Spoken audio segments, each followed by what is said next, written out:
If someday you should see Thomas the Tank Engine puffing happily along the line, he may be on his way to a village nestled deep in the heart of the island of Sodor. One December morning, Thomas whistled to all his friends. "It's nearly Christmas, and I'll bring you lots of letters and parcels." But a week later, the storms came.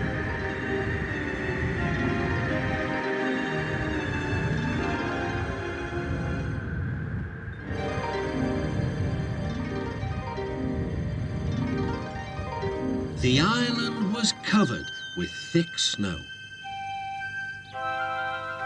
The engines found work difficult.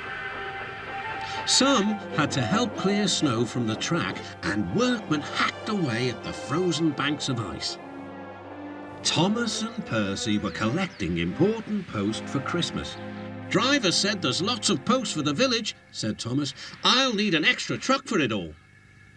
Percy was feeling left out. "It's not fair. You're not leaving any post for me." But Percy's chance had come. "There's been a change of plan," said Thomas's driver. "The Fat Controller needs us at the big station. Percy, you are to take Thomas's train to the village." Percy was delighted, but Thomas was sad.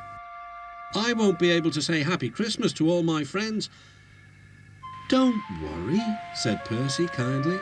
"I'll do it for you." "It's not the same," sighed Thomas.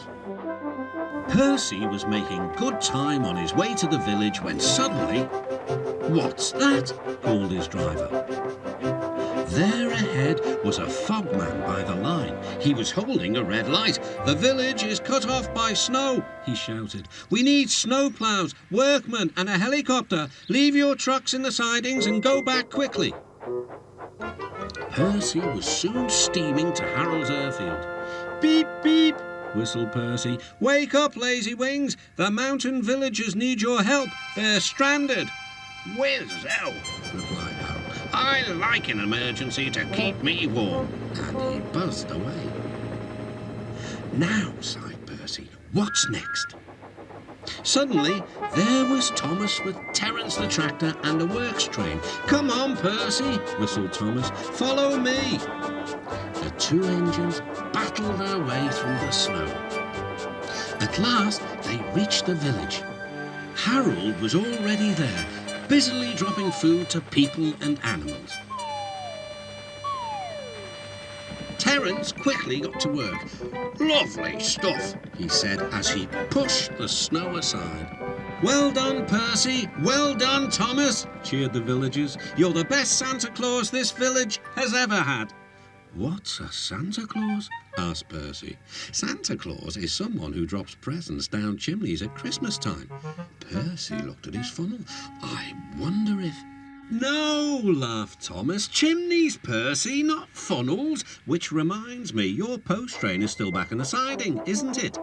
Percy hurried back to fetch it. Just then, Toby arrived with Henrietta.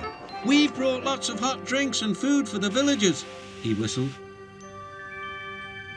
That night, all the engines had gone back to their sheds except Toby. The villagers had made a plan to thank the engines. They loaded paint pots and parcels into Henrietta, then they set off through the moonlit countryside. All the engines were fast asleep in the sheds as Toby ran silently into the yards.